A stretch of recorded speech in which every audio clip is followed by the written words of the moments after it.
नमस्कार और एक बार फिर आप सभी का स्वागत करते हैं काशी की धरती से। जैसा कि हम सभी देख रहे हैं कि इस समय ठंड के मौसम में जो गलन है, जो ठंडक है, वो इस कदर बढ़ चुकी है कि शायद ही कोई ऐसा व्यक्ति होगा जो ये न चाह रहा हो, जो ये न सोच रहा हो कि घर में ही रहना हो तो अच्छा है, बाहर न निकलना पड़े। तो ऐसे में एहतियात बरतने की बहुत ज़रूरत है। बहुत सारी समस्याएं हैं जो हमें परेशान कर सकती हैं। तो इसी के मद्देनज़र आज हमने अपना विषय चुना है कि ठंड के मौसम में क्या क्या सावधानियाँ बरतें और विशेषकर डायरिया जो हमें परेशान कर सकता है उसके बारे में चर्चा करेंगे। और हमसे अपने ज्ञान को साझा करने के लिए हमारे साथ मौजूद हैं शहर के जाने माने पेट रोग विशेषज्ञ एवं सर्जन डॉक्टर के सिंह। तो चलिए करवाते हैं आपसे मुलाकात। डॉक्टर के सिंह वाईकाईकर में आपका बहुत बहुत स्वागत है। और अभी जो समस्याएं हैं ठंड के मौसम में वो कौन कौन सी हैं जो मोस्टली हमें परेशान कर रही हैं, जैसे पेशेंट्स आपके हॉस्पिटल में आ रहे हैं, वो कौन कौन सी समस्याएं हैं? हाँ, इसमें तो जो है ठंड काफ़ी पड़ रही है। आपने बहुत अच्छा क्वेश्चन पूछा है। और ठंड से जो है कुछ बीमारियां जो होती है ठंड में एक्टिव हो जाती हैं, जो पहले से। जैसे कोई अगर हार्ट की बीमारी किसी को है तो हार्ट के लोगों को जो है हार्ट एक्टिव हो जाता है इसमें, क्योंकि नसों में सिकुड़न हो जाती है तो हार्ट अटैक बहुत तेज़ी से देखे जा रहे हैं इस समय। एक जैसे हार्ट की बीमारी एक्टिव हो गई है बहुत ठंडा होने की वजह से। दूसरा होता है कि जो सांस, जिनको सांस लेने में पहले से एलर्जिक हैं या उनको कोई सांस की प्रॉब्लम है जिसको दमा बोलते हैं पूरा शब्दों में, तो उन लोगों को अगर पहले से ये सब बीमारियां चल रही हैं तो ज़्यादा कोल्ड होने पर ये सब बीमारियां एक्टिव हो जाती हैं। ज़्यादा जैसा एक्सपोजर होता है एक्टिव हो जाती हैं। और उसी तरह से आजकल जो जैसे कि जो कोई पेट के रोगी हैं या रोगी नहीं भी हैं तो उनको अगर कोल्ड एक्सपोजर हो जाता है तो डायरिया भी देखने को बहुत ज़्यादा मिल रहा है। तो अब ये कह लीजिए कि सांस की बीमारी हो गई, हार्ट की बीमारी हो गई, पेट की बीमारी हो गई, ये सब ज़्यादा ठंडी पड़ने से ये सब बीमारियां ज़्यादा देखने को मिल रही हैं। जी बिल्कुल। तो यानी इन समस्याओं से हमें बच के रहना है और ये समस्याएं क्यों होती हैं इस पे भी थोड़ा ध्यान देने की ज़रूरत है। जो अभी पेट से संबंधित जो समस्याएं, उसमें डायरिया की प्रॉब्लम बहुत ज़्यादा है, चूँकि आप उस क्षेत्र से आते हैं तो इस पर थोड़ा विस्तार से हम चर्चा करना चाहेंगे कि ये जो डायरिया समस्या यूँ तो हमेशा बच्चों में हम देखते हैं, कभी कभी बड़ों में भी देखते हैं, लेकिन इस सीज़न में हमें ख़ास तौर पर ज़्यादा ये एहतियात बरतने की ज़रूरत है। कभी कभी ये जानलेवा भी साबित हो सकता है। ऐसा क्यों और क्या है ये? हम बताना चाहेंगे जैसे कि डायरिया, कोई भी डायरिया हो तो डायरिया होता है, इसमें पानी का लॉस होता है। लेकिन जो कोल्ड डायरिया जो बोल रही हैं, जो कोल्ड डायरिया होता है, कोल्ड एक्सपोजर से भी डायरिया होती है। होता क्या है कि बहुत ज़्यादा ठंड पड़ती है तो वायरस एक्टिव हो जाते हैं और जो डायरिया शुरू होती है वो डायरिया जल्दी रुकती नहीं है। इसको हम लोग कोल्ड डायरिया बोलते हैं। इसमें जो होता है मरीजों को लक्षण क्या होता है कि वाटरी स्टूल, मरीज बोलता है सर एकदम पानी की तरह हमको स्टूल पास हो रहा है और फ्रिक्वेंट पास हो रहा है और हमको पेट में ऐंठन दे करके बहुत तेज दर्द हो रही है। इसमें उल्टी भी मरीज को होने लगती है। उल्टी हो भी सकती है, नहीं भी हो सकती है, लेकिन पेट में ऐंठन दे करके दर्द होता है जिसको स्पाज्मोडिक पेन कहते हैं, वो बहुत तेज होता है। और बार बार स्पूरियस डायरिया, स्पूरियस का मतलब होता है कि बार बार फ्रिक्वेंट डायरिया, वाटरी डायरिया।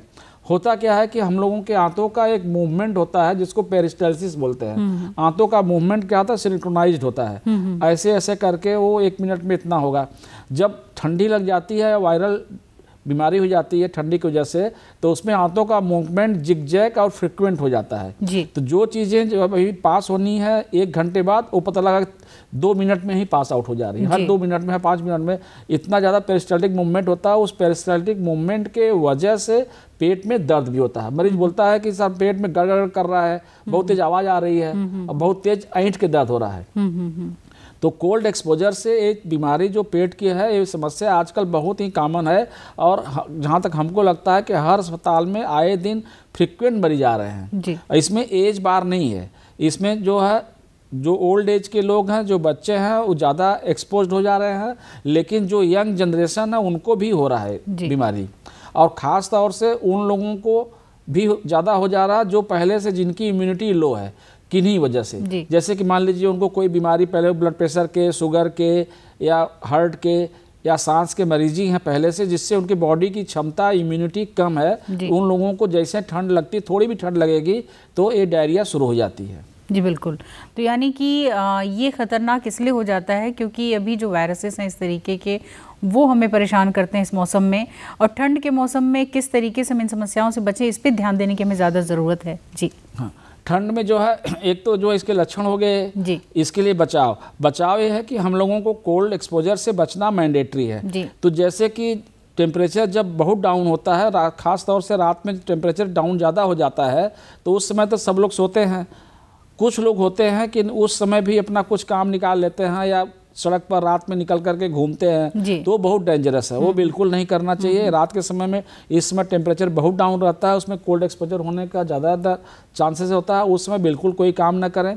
दिन में भी जो अपर टेम्परेचर है वो भी काफ़ी डाउन चल रहा है, नॉर्मल से कम 15, 16, 17 डिग्री डाउन चल रहा है। तो उसमें भी आप अपना कपड़ा लत्ता कायदे से पहन करके, सब कुछ ड्रेस वगैरह बेल ड्रेस हो करके, वार्म कपड़े पहन करके ही काम धाम करें, एक्सपोजर न होने पाए। साथ में ये ध्यान दें, जैसे नहाते समय भी ठंड लग सकती है आपको। पूजा पाठ करते समय, खास तौर से महिलाओं में, पूजा तो दोनों लोग करते हैं, आदमी भी कर रहे हैं, औरतें भी कर रही हैं, लेकिन महिलाएं कंपैरेटिवली आदमी से ज़्यादा करती हैं। वो पता लगा भोर में उठी, तुरंत नहा करके पूजा आप चली गई, कपड़ा नहीं पहनी है। तो हम लोगों के यहाँ जनरली महिलाएं आ रही हैं जो बोल रही हैं कि साहब सुबह उठ के मैंने पूजा करते गए और हमको ठंडक लग गई। बिल्कुल। तो वो लोग जरूर यहाँ से हम उनको बचाव के लिए कहना चाहेंगे कि पूजा जरूर करें, पूजा के लिए हम कभी नहीं मना करेंगे, मंदिर में जरूर जाए, लेकिन कपड़ा पहन करके और गर्म पानी से नहाएं। इस टेम्परेचर पर जो ठंडे पानी से लोग नहा रहे होंगे उससे ठंडा लग सकता है, उसको बिल्कुल ना करें। और कान बांध करके जरूर रखें, क्योंकि जो कपड़ा तो लोग पहन ले रहे हैं, कान नहीं बांध रहे हैं और ठंडी में बिल्कुल निकल रहे हैं। जब कान नहीं बंधा होता तो ठंडी जो है कान से भी चली जाती है। यहाँ पर हम थोड़ा ये भी बताना चाहेंगे कि एक बीमारी होती है जिसमें बोलते हैं कि मुंह में लकवा मार दिया, मुंह मेरा जो है पैरालाइज्ड हो गया, आधा मुंह टेढ़ा हो गया। होता क्या है कि कान नहीं बांधे हैं तो 8वीं नर्व, उसको ऑडिटरी नर्व बोलते हैं, यहाँ से नस होती है जो ब्रेन को जाती है, कान में ठंडा लगने से वो नस फूल जाती है, सूजन हो जाती है, तो हड्डी के बीच होती है। तो हड्डी क्या है कि हड्डी तो वो बढ़ेगी नहीं, वो सूजन होने से वो कंप्रेस हो जाती है ठंडी लगने से। जैसे नर्व कंप्रेस होती है तो आधे मुंह में लकवा मार देता है। तो हमारा सब मिला करके है कि ठंडी से सब लोग बचें, कोई भी एज के हों, और जिनकी इम्यूनिटी लो है, पहले से बीमारी कोई उनको चली आ रही है, तो वो लोग ज़्यादा ध्यान दें। अदरवाइज तो कोल्ड डायरिया हो ही रहा है, इसके साथ में और बीमारियां भी हो रही हैं। बिल्कुल। तो ये बिल्कुल समझने की बात है कि हमें कोल्ड एक्सपोजर यानी कि बाहर जो ठंड के मौसम में निकलने की आदत है या बेवजह घूमने की आदत है, या ये ध्यान नहीं दे पाते हैं कि कब हमें गर्म कपड़े पहन करके अपने आप को सुरक्षित कर लेना है, इसे ध्यान देने की बहुत ज़्यादा ज़रूरत है, क्योंकि कभी कभी ठंड लगती नहीं है, लग जाती है। तो ऐसी स्थिति में हमें बहुत ज़्यादा सावधान होने की ज़रूरत है। ये तो बातें हो गई कि मतलब ठंड से हमें बचाव अपना रखना है, लेकिन जब डायरिया की समस्या हो जाती है जो है, तो जैसा आप लोग कहते हैं कि उसमें पानी की कमी नहीं होनी चाहिए, लेकिन वो पानी भी कैसा होना चाहिए, किस तरीके से हमें लेना चाहिए, और कब ये समझना चाहिए कि अब हमें तुरंत अस्पताल जाने की जरूरत है। ये तो बहुत ही आपने बहुत सही सवाल पूछा है, और ये सबके लिए जानकारी होना मैंडेटरी है, क्योंकि अगर आपको डायरिया हो रही है तो इसका मतलब शरीर से आपका पानी का लॉस हो रहा है, और हमारे बॉडी में 80% पानी होता है, 80 to 85% पानी होता है, बाकी जो है 15 to 20% मसल और बोन होती है।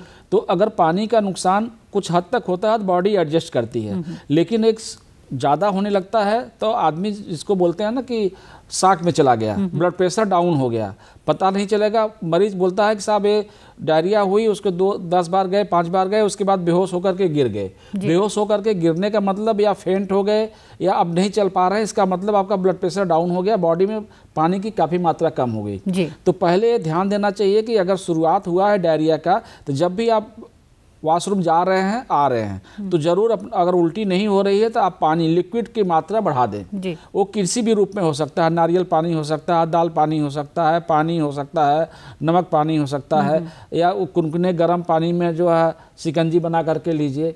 अगर ये सब ले रहे हैं और डायरिया धीरे धीरे कंट्रोल हो जा रही है, तब तो आपको अस्पताल जाने की ज़रूरत नहीं है। लेकिन अगर ये लेने के बाद भी अगर आपको डायरिया कंट्रोल नहीं हो रही है, आपको सुस्ती लग रहा है या आपको बेहोशी जैसे लग रहा है, तो उसके पहले ही तुरंत अपने नज़दीक चिकित्सक जो भी हों, जो भी गवर्नमेंट सेक्टर हो या प्राइवेट सेक्टर हो, जहाँ भी आप जा सकते हैं वहाँ तुरंत पहुँच जाइए, क्योंकि ये जानलेवा भी साबित हो सकता है। बिल्कुल। और जो छोटे बच्चे होते हैं जो है ख़ासतौर पे उनको लेकर के माताएं बहुत परेशान होती हैं, उन लोगों को लेकर के जो है क्या आप सजेशन देना चाहेंगे, उन बच्चों को कैसे सुरक्षित रखें? हाँ, बच्चों को तो सबसे सुरक्षित करना है कि उनको गर्म कपड़े पहनाए, खाना पीना जो भी, जैसे छोटे बच्चे हैं उनको दूध दे रही हैं या जो भी चीज़ें दे रही हैं, पेय पदार्थ दे रही हैं, तो उनको हल्का और गर्म होना चाहिए, वो कोल्ड बिल्कुल नहीं होना चाहिए। गर्म कपड़े उनको हमेशा दिन भर पहना के रखें। बच्चे को अगर नहवाना है, करना है, निकालना है कपड़ा, तो तुरंत कमरे को कोशिश करें कि जिस कमरे को वार्म अप रहे वहीं पे बच्चे के कपड़े निकाल करके उसको उसी कमरे में बच्चे को पोंछ दें या गर्म कपड़े से नहवा दें, पानी से नहवा करके गर्म कपड़े तुरंत पहना दें। तो बच्चों को सुरक्षित करने के लिए है कि उसको एक्सपोजर ना होने पाए बिल्कुल, उसको थ्रू आउट 24 आवर गर्म कपड़ा पहना के रखें। जी बिल्कुल। और ऐसे में जो है कुछ घरेलू नुस्खे बड़े काम आते हैं बच्चों के लिए भी, बड़ों के लिए भी जो है, उसके बारे में भी हम आपसे जानना चाहेंगे कि वो क्या तरीके हो सकते हैं, खान पान कैसा होना चाहिए इस समय, जिससे कि सर्द मौसम में इम्यूनिटी भी हमारी अच्छी रहे और हमें सर्द के मौसम में ठंड लगने की जो शिकायत है वो भी ना हो। पहले बात है कि हाइजीनिक भोजन करना चाहिए। तरल पदार्थ का अमाउंट, जैसे सॉलिड फूड होता है, तरल पेय पदार्थ होता है, तरल पदार्थ या सेमी लिक्विड की मात्रा इस समय बढ़ा देनी चाहिए। जैसे कि आप मान लीजिए दलिया हो गया, खिचड़ी हो गया, सेवई हो गया, गर्म पानी हो गया, दाल हो गया, इन सब का अमाउंट थोड़ा सा बढ़ा लेना चाहिए। और फास्ट फूड तो बिल्कुल नहीं के बराबर खाना चाहिए। बाहर की बनी हुई चीज़ें बिल्कुल नहीं खाना चाहिए, घर की बनी हुई चीज़ें खाना चाहिए, हाइजीनिक खाना चाहिए। वाटर इनटेक हमेशा हाइजीनिक होना चाहिए, क्योंकि अगर आपको ठंडी लगी है उसमें आपने गंदा पानी भी पी लिया तो उससे डबल इन्फेक्शन हो जाएगा आपको। और बासी खाना खा लिया, ये सब कर लिया तो फूड पॉइजनिंग हो सकती है। तो जो आपने पूछा है कि खाने पीने पर ध्यान देना चाहिए, खाने पीने का हमारे कहने का इतना ही है कि एकदम शुद्ध खाना होना चाहिए, हाइजीनिक होना चाहिए। उसमें लिक्विड और सेमी सॉलिड के अमाउंट, जिसमें पानी ज़्यादा होता है वो बढ़ा देना चाहिए। और अनहाइजीनिक चीज़ें बिल्कुल ना खाएं जी, इसका बहुत ध्यान देने की ज़रूरत है। जी बिल्कुल। और इस मौसम में कभी कोई बच्चे जिद कर बैठे हैं जो है वो आइसक्रीम के लिए भी और कोल्ड ड्रिंक के लिए भी, तो हम चाहते हैं कि आपके माध्यम से मैसेज ज़रूर उन बच्चों के लिए और उन पेरेंट्स के लिए भी जाए कि ये गलती बिल्कुल वो ना करें। नहीं, अभी तो देखिए अगर कोल्ड ड्रिंक या आइसक्रीम वगैरह ले रहे हैं तो डायरिया तो बात की चीज़ है, गला तुरंत ख़राब हो जाएगा और गले में तुरंत इन्फेक्शन हो जाएगा। और गले का इन्फेक्शन होते ही इतना तेज़ी से बढ़ता है इन्फेक्शन, गले का इन्फेक्शन, कि वो उससे आदमी सेप्टिसीमिया में जा सकता है जी। सेप्टिसीमिया एक खराब बीमारी मानी जाती है जिसमें आदमी की कैजुअलिटी भी हो सकती है, डेथ भी हो सकती है। बिल्कुल। तो ये सब चीज़ें जो है बिल्कुल अभी सेवन ना करें जब तक अभी कोल्ड मैक्सिमम पड़ रहा है। अगर लेते भी हैं तो जिनकी एज है ठीक ठाक है वो लेते हैं तो उसको बचा करके देख करके लें। ये भी नहीं कि खुले में ले करके अब खा रहे। कोल्ड ड्रिंक तो बिल्कुल खुले में बिल्कुल नहीं पीना है, वो व्हाट एवर एज, कुछ भी उम्र हो, छोटा एज हो चाहे बड़ा एज हो। अब शादी ब्याह का मौका अभी तो नहीं है, लेकिन 4 दिन बाद 5 दिन बाद शादी ब्याह का भी मौका शुरू हो जाएगा, तो उसमें कोल्ड ड्रिंक भी रहेगी, उसमें पेय पदार्थ भी रहेगा, उसमें जो है आपको आइसक्रीम भी रहेगी, तो वहाँ भी देख करके ही आपको खाना। अभी तो 5 दिन बाद शादी का मौका शुरू हो जाएगा, 7 दिन बाद। और उसमें अक्सर ये चूक हमसे हो जाती है कि व्यंजन भले हमारे समकक्ष हमारे सामने बहुत सारे हों, लेकिन खाना क्या है ये निर्णय हमारा होना चाहिए और पूरे विवेक से होना चाहिए। और कितना खाना है। जी बिल्कुल। और इस जानकारी के लिए आपको बहुत बहुत धन्यवाद देना चाहेंगे, आपने अपना समय दिया और ये जानकारी दी, और उम्मीद करते हैं कि आप अपनी सेहत का ख्याल ऐसे ही रखते रहेंगे तो फिर एक सेहतमंद मुलाकात होगी हमारी आपकी। लेकिन तब तक के लिए दीजिए इजाज़त, नमस्कार।